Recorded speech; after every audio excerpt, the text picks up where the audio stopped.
J'ai eu une grosse déception à mes premières expositions d'autoportrait parce que je pensais que c'était de moi que je parlais. Et je me suis rendu compte que ma vie n'avait aucun intérêt. C'était l'image et toute la symbolique qui pouvait en découler qui était là et que chacun, après, avec son empathie, ses émotions, se racontait son histoire. Le travail de l'autoportrait va bien au-delà de ma personne ou de la personne de l'artiste qui se représente, mais qu'il est dans cette idée de l'universalité, de la représentation de l'être humain.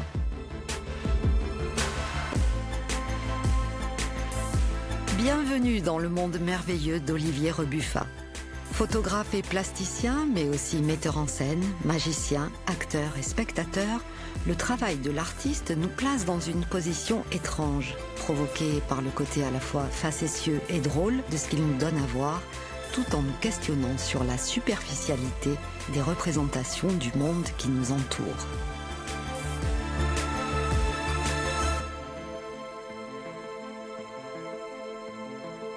Dans l'imaginaire collectif, la photographie, c'est une prise du réel. Et là, je pouvais être dans de la narration ou autre chose, de me dire, mais j'ai la possibilité de mettre dans mon cadre ce que je veux. Et à ce moment-là, d'inventer, de réinventer, de recréer les choses.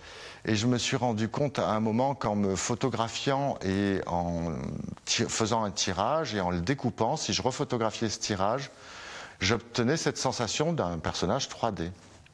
À partir de là, j'étais en réflexion autour de ça et j'assiste au mariage de mon frère. En voyant ces mariés sur la chantilly, je me suis dit, mais là, je dois pouvoir faire quelque chose, me représenter sur le gâteau. Et j'ai fait cette première photo qui s'appelle Mariage, où je me représente donc en smoking, mais non pas comme le jeune marié tout joyeux, mais comme quelqu'un qui est empêtré dans la chantilly parce qu'il est déjà dans le doute. De cette idée du mariage merveilleux, à la vie, à la mort, tout va bien, et puis après il y a les divorces, les enfants et toutes ces choses-là. Ça va être un petit peu ce travail-là que je vais essayer de développer, le doute par rapport surtout à tous les clichés, les stéréotypes et ce que la culture nous impose en fait dans notre société, dans nos relations sociales et aussi les relations du désir peut-être aussi.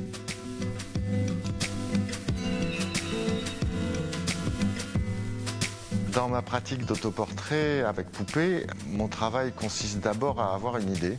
Donc je fais une espèce de collection d'idées, comme ça toute l'année, où je tiens dans mes carnets mes petits croquis.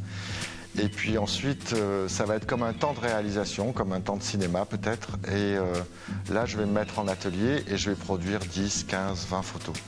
Donc là encore, il y a des poupées, tous les accessoires sont mis en place, l'éclairage, c'est un petit plateau de prise de vue. Et là, je fais mes photos. Je les travaille encore toujours en argentique, en noir et blanc la plupart du temps. Le noir et blanc, pour moi, c'est quelque chose qui me permet de prendre une distance par rapport aux jouets, d'éviter ces couleurs flashy. En même temps, on est dans le domaine de l'onirique, de quelque chose qui se serait passé. Et ça fonctionne, je pense, assez bien.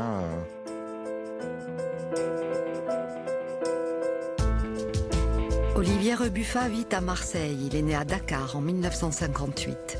Autodidacte, il commence la photographie à la fin des années 70 avant d'obtenir une licence en arts plastiques. Formé en tant qu'assistant de nombreux photographes de mode, publicité, architecture et industrie, il a cofondé la galerie Atelier RBA en 1983. C'est en 89 qu'il se fait connaître en tant que plasticien et photographe grâce à une technique unique, celle d'intégrer son autoportrait à des univers miniatures reconstitués. Dans les années 2000, il se lance dans un nouveau projet lié à ses origines africaines. Et à la quarantaine, c'est peut-être l'âge où on se pose des questions, c'est d'où je viens. Je me suis dit que c'était peut-être le moment d'essayer de retrouver ces éléments de l'Afrique de l'Ouest, donc le Sénégal ou le Cameroun. Et à un moment, j'ai eu cette idée de penser que je pouvais peut-être, en tant qu'artiste, m'inclure dans une communauté auprès d'un guérisseur traditionnel, ce que je vais appeler un chaman, qui est le terme générique. Et j'ai rencontré donc une dame à Dakar, qui est Dina, donc d'origine mandjak. Il se trouve que c'était une femme qui m'a adopté au bout d'un an, qui est devenue ma maman, Voilà, j'avais une maman française, une maman sénégalaise. Ça m'a permis de m'intégrer à la communauté des Mandjaks de Dakar, mais elle m'a aussi amené au village en Guinée-Bissau. Tous les travaux que j'ai pu faire d'ailleurs n'étaient pas faits de manière traditionnelle. J'ai utilisé aucun élément traditionnel, mais des éléments de notre modernité, c'est-à-dire l'infographie 3D, la photographie bien entendu. Et j'ai pu donc aussi, dans un deuxième temps, partir pour les grandes cérémonies en Guinée-Bissau avec une représentation donc en infographie 3D de l'esprit avec lequel travaillait ma maman. Et là-bas, cette représentation est devenue un objet de culte. Donc on a fait des processions avec. C'était vraiment un fétiche, c'est-à-dire que l'esprit était là dans l'œuvre, dans mon œuvre. Donc j'ai pu voir aussi comment l'idée de l'animisme d'un esprit qui pouvait s'investir dans une œuvre d'art pouvait fonctionner.